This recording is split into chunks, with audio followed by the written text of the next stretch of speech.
Morning, Facebook. How are we? I'll have to drink water instead. My coffee's run out, sadly. It's empty because I keep drinking it. So how are we this morning, gang? Are we good? Are we good?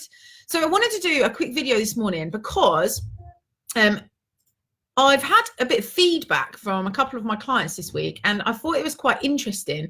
It's something that I hadn't really thought about before, but I wanted to just share with you why I think it's important, and also obviously what it is in a minute, and why I think it's important that you, when you're learning something, that you to a degree make it your own. Okay, so most of you will know that when I teach sourcing and packaging, also, you know, sourcing to package up for other people, what I typically do is I won't go and do viewings myself. I'll work with investors to do that.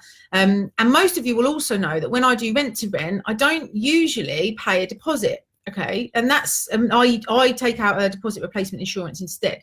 Now, there are two key points, right? They're very hard to negotiate, those two things. Okay, so when I first started, the reason I had to negotiate no deposit was because I didn't have the money. And what I wanted to just say to you guys is, those of you that are following my system and modeling my system, in some cases, actually, you're finding it quite difficult to overcome that deposit issue. Now, the message here is, if you can afford to pay the deposit, and that is proving to be one of the barriers to you getting yeses, then pay the deposit. Okay, what I don't want you to think that paying a deposit is like the worst scenario in the world. It isn't. It's just better for your cash flow if you don't have to pay a deposit. So sometimes I can see that Jordan's on here. Good morning, Jordan. How are you? Darren, how are you?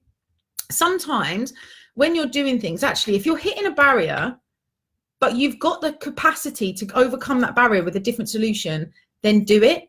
So one of the other things is viewings. And if you are getting a sort of knockbacks for, let's say you're ringing agents or you're ringing landlords and you're pitching your services as a rent to renter, for example, and for my pitch, actually, we do the viewing right at the other end. Our investor goes and see it, and they do the site visit.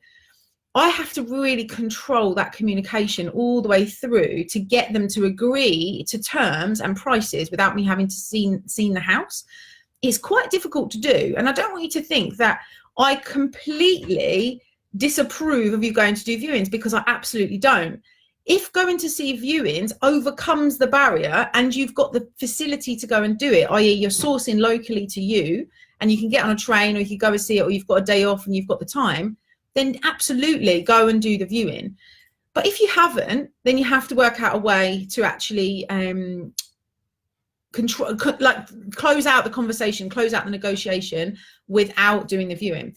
So the message to you guys this morning is, actually, when you're learning a system, yes, model the system, okay? Model what's working. But if you're hitting barriers, whether it's barriers in the negotiation, barriers in the way that you're offering, barriers in the process like viewings and deposits and admin fees, upfront rents, passing referencing, all of these different things, then think about how you can overcome those barriers, okay? And really think about the best steps for you to take so that you can push forward and not have to deal with that barrier anymore. Because ultimately, the first deal is always the hardest deal, okay? Always.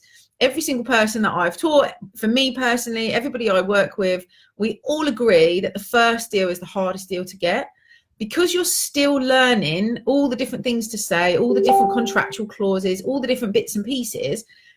The more you can remove barriers to your sale, the better.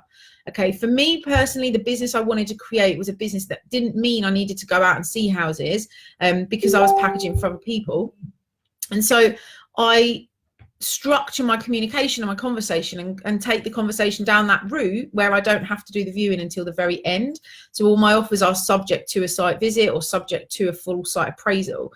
Now that goes across all different business models, whether it's SA, rent to rent, HMOs, etc. If I'm keeping it for myself, the sourcing process is the same, but if I'm keeping it for myself, I will always go and see it because I'm the investor in that scenario. Does that make sense to everybody? So just wanted to share that with you guys. Morning, Sunny. How are you? I've been talking about you this morning, actually, in my little office. You've been the topic of conversation. So hello, good morning. Hello. Kelly's laughing because that's true.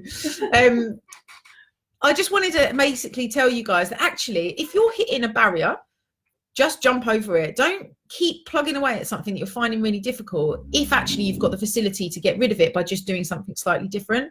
So if you want to go and do viewings, you have my absolute sort of permission to go and do it if that's what's going to help you get through. If you've got the money to pay deposits, then again, pay the deposit. It's not ideal from a cash flow perspective because it costs more money to get into the deal, but if you can, do it. If the money is not the issue, then do it.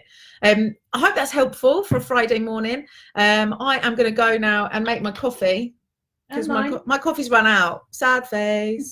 I hope you have an amazing day, an amazing weekend. I'm on holiday next week, so I'm kind of in holiday mode, which is all good.